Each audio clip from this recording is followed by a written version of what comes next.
हमारे सद्गुरु के कानों में हमारी कौन सी फरियाद ज़्यादा सुनाई देती होगी? कभी इस विषय में सोचा है? वही सद्गुरु तो हमारे जानी जान हैं और कहते हैं उन्हें हमारे बारे में सब कुछ पता चल जाता है।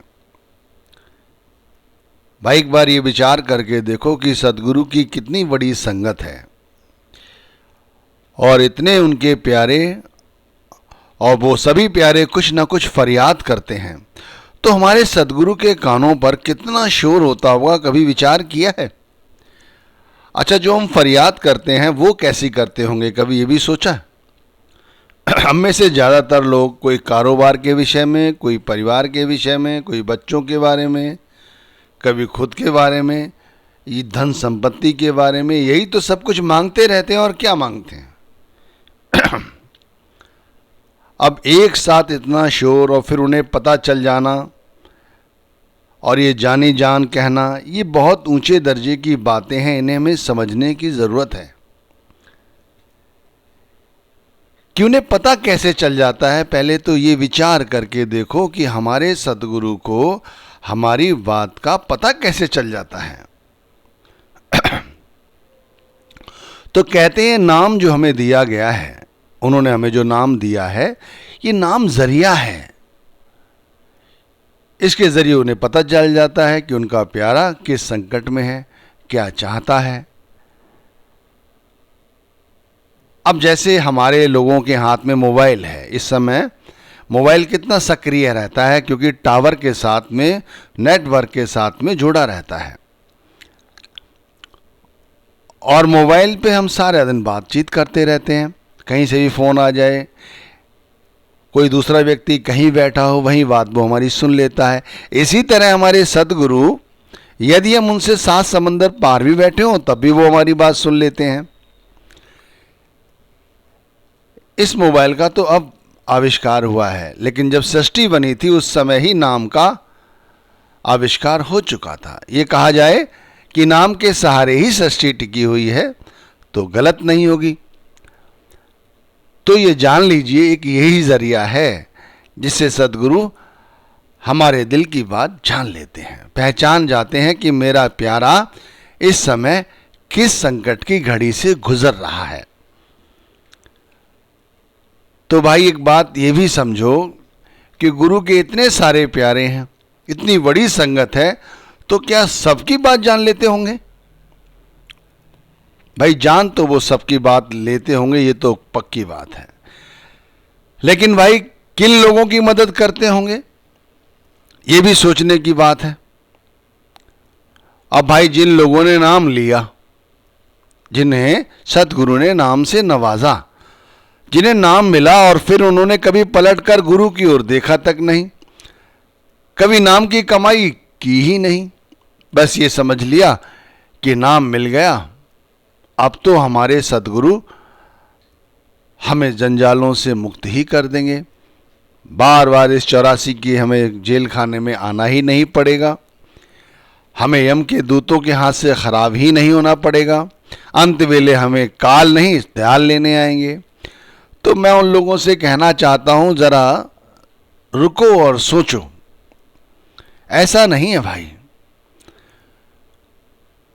भाई ऐसा नहीं है।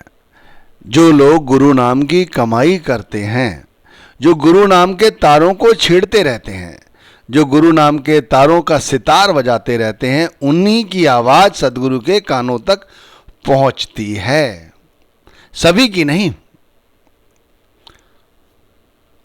अब कौन से बच्चे लायक हैं, कौन से बच्चे नालायक हैं जिनकी बात उनके कानों तक पहुंचती है?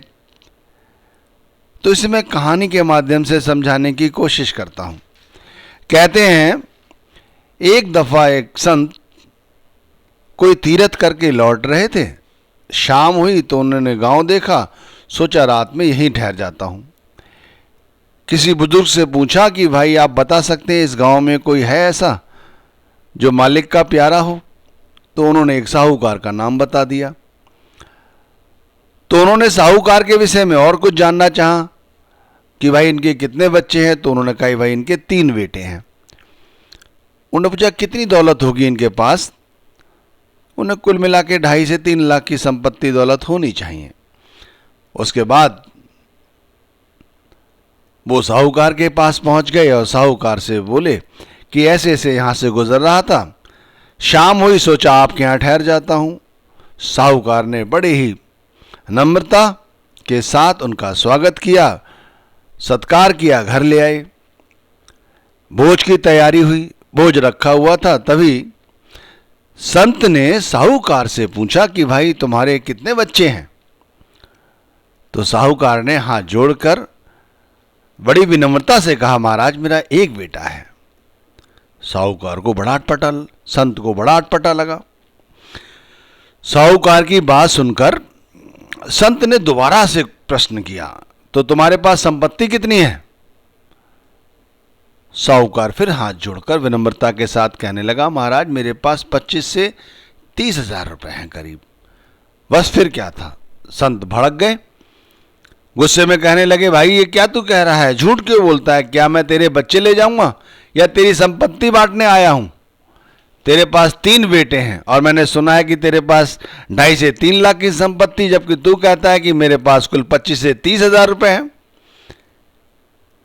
साहूकार ने फिर हाथ जोड़े और कहा, महाराज बैठो तो सही, मेरी पूरी बात सुनो। आपने सही कहा कि मेरे 3 बेटे हैं, लेकिन 3 बेटों में मेरी 2 बेटे तो बात ही नहीं सुनते, वो तो अपनी मनमर्जी की करते रहते हैं, मुझे बाप ही नहीं समझते। जो मैं उनसे कहता हूं वो पलटकर मुझे जवाब देते हैं। मैं सही रास्ता दिखाता हूं, वो मुझे खुद ही गलत रास्ते पे लाने की कोशिश करते हैं। ऐसे बच्चों का मुझे क्या फायदा? मेरा तो एक बेटा है जो मेरी बात मानता है, साथ संगत की सेवा करता है, तो मैं तो एक ही बच्चे को मानता हूं ना अपना। इसी तरह महाराज ठीक है मेरे पास 2.5-3 लाख की संपत्ति है, लेकिन महाराज ये तो यही लोग आपस में बांट लेंगे।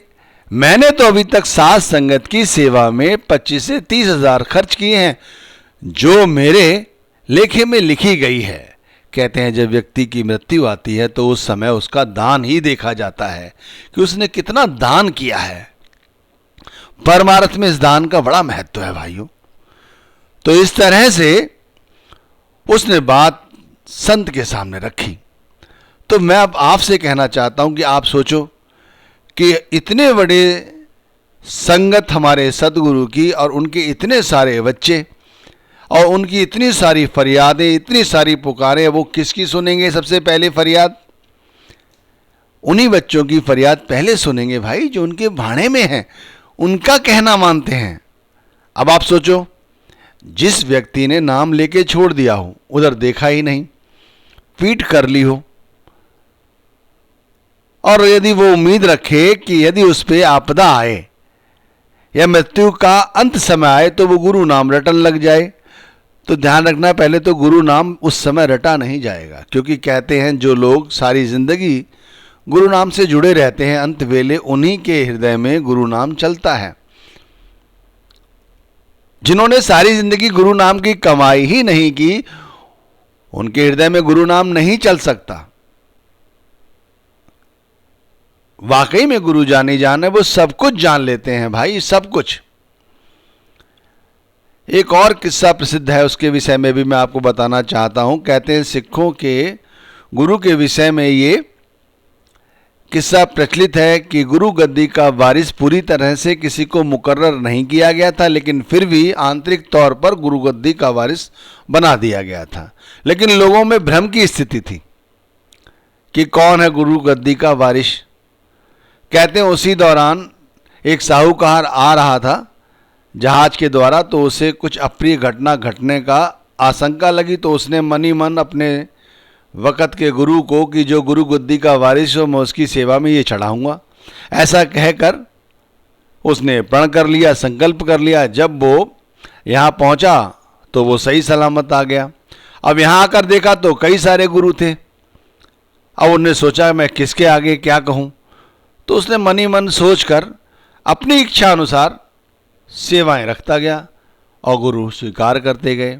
लेकिन जब वो पूरे गुरु के सानिध्य में पहुंचा और उसने सेवा चढ़ाई और पलटा, तो गुरु ने कहा भाई बात तो तेरी मेरी कुछ और तय हुई थी। तो भाई वो जो गुरु है पूरे, वो तो जान लेते हैं, जानी जान है। तो ये जितनी भूमिका बनाई है आप लोगों के लिए, वो सिर्फ इसीलिए बनाई है भाई कि जो नाम है, जो सद्गुरु ने हमें नाम दान दिया है, ये जरिया है, ये जरिया है हमारी बात उन तक पहुंचाने का। और हमारी बात उन तक पहुंच जाती है, उन्हीं लोगों की बात पहुंचती है जो लोग गुरु नाम की कमाई करते हैं, गुरु के दिखाए गए रास्ते पर चलते हैं। अन्यथा आप खुद ही थोड़ा सा विचार करके देख लो दुनियावी तौर पर कि गुरु के सामने यदि संगत को खड़ा कर दिया जाए तो लोग संगत से किस तरह के प्रश्न करते हैं। सोचो किस तरह के प्रश्न करते हैं। कोई बुजुर्ग है, वो कहता है कि गुरु महाराज मुझसे सब कुछ हो जाता है पर मुझसे नाम की कमाई नहीं होती। एक बुजुर्ग है जो कह रहा है कि मुझसे सब कुछ हो जाता है, मुझसे नाम की कमाई नहीं होती। इसका मतलब कि उसने नाम दान मिले वर्षा हो गया है, लेकिन अब नाम की कमाई नहीं कर पाता। पहले भी नहीं करता था, इसीलिए नहीं कर पाता। यदि पहले की होती तो अब भी कर लेता। इसी तरह कोई बुजुर्ग बहन है, वो भी यही कहती है कि बाकी तो सब कुछ ठीक है, लेकिन मैं भजन में नहीं बैठ पाती, मुझसे चलते फिरते नाम नहीं जपा जाता, बैठती हूँ तो चक्कर आते हैं। तो इसका सब का तात्पर्य यही है कि वो शुरू से ही नाम की सही ढंग से कमाई नहीं की गई। अब ये बुजुर्गों की बात हुई। अब मैं युवाओं की बात करूं तो युवा भी इसी तरह के गुरु से प्रश्न करते हैं, कोई रास्ता बता दीजिए। बाकी तो ठीक है, मैं सब कुछ कर लेता हूँ, गुरु घर की सेवा भी कर लेता हूँ, जो मुझे सैनिटरी की सेवा दी गई है, कोई कहता है मुझे लंगर की सेवा दी गई है, कोई कहता है मुझे पांडाल की सेवा दी गई है, ये सब सेवाएं मैं कर लेता हूं, लेकिन मुझसे ये सेवा नहीं की जाती। अब मैं आपसे ये कहना चाहता हूं कि भाई इसी तरह की फरियाद हमारे सदगुरु के कानों पर ज़्यादा से ज़्यादा हम लोग पहुंचाते हैं कि हमसे सब कुछ हो जाता है, लेकिन हमसे केवल नाम की भजन बंदगी नहीं होती। अब बताइए, जो असली काम है, जो जरिया है, जिसकी वजह से हम सदगुरु से जुड़े, हमें सदगुरु ने अपनाया। भाई इतनी सारी जनसंख्या है, खरबों में, अरबों में, उन्होंने हमें अपनाया। इसीलिए अपनाया कि वो चाहते थे कि हम यहाँ से मुक्ति प्राप्त कर जाएं, यहाँ जब तक रहें इस दुनिया में खुश रहें। क्योंकि भाई ये सभी लोग जानते हैं कि यहाँ हम अकेले आए थे और अकेले ही जाएंगे।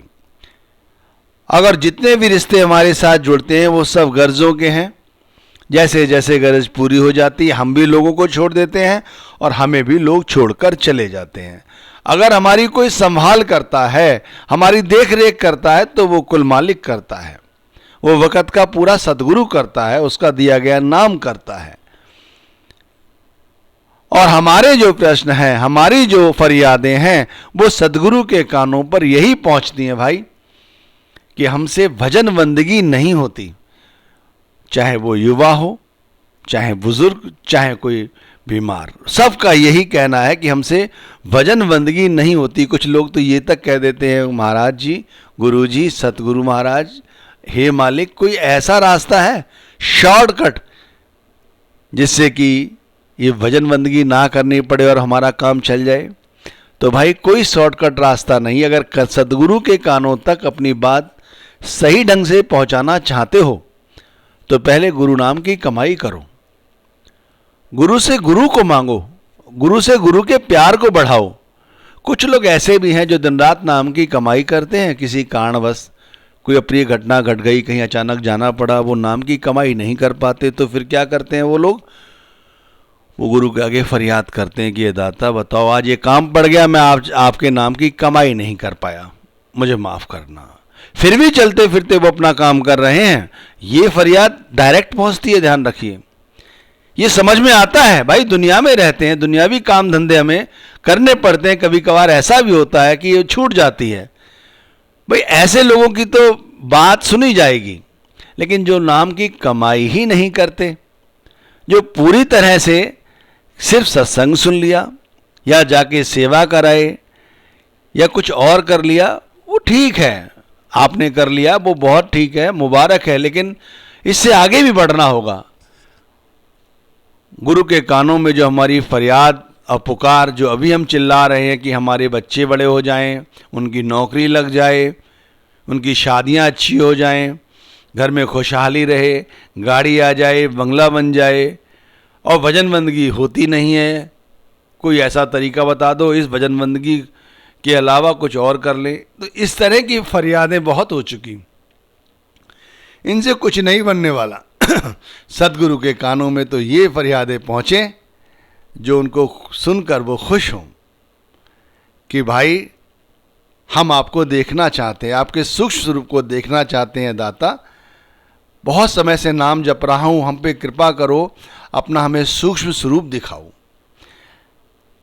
ऐसी फरियाद करो, तब कुछ बात बने। सदगुरु से कहो कि सदगुरु, कई बार मैं ध्यान में बैठा और प्रकाश तो देखता रहा, प्रकाश के साथ साथ चलता रहा, लेकिन शब्द धुन नहीं सुनाई पड़ी। सदगुरु, वहाँ आते हुए, वहाँ पहुँचते ही ध्यान भंग हो जाता है, मेरा मार्गदर्शन करो, मेरी उंगली पकड़कर और आगे ले चलो। ऐसी फरियादें करो, पता नहीं कब इस शरीर से मुक्ति मिल जाए, अगली श्वास आए ना आए, कल देखा ना देखा। इसलिए दाता, आज जो दिया गया है काम, आज तो मैं पूरी तरह से कर लूँ। तो भाइयों, इसी तरह की अपनी फरियादें बनाओ। ये दुनियादारी की फरियाद करते हुए सदगुरु के कानों में सिर्फ शोर मचाते हैं हम लोग, और कुछ नहीं, सिर्फ शोर मचाते हैं और कुछ नहीं। फरियाद वो करो जिससे हमारा स्वार्थ भी संभले और हमारा परमार्थ भी संभले।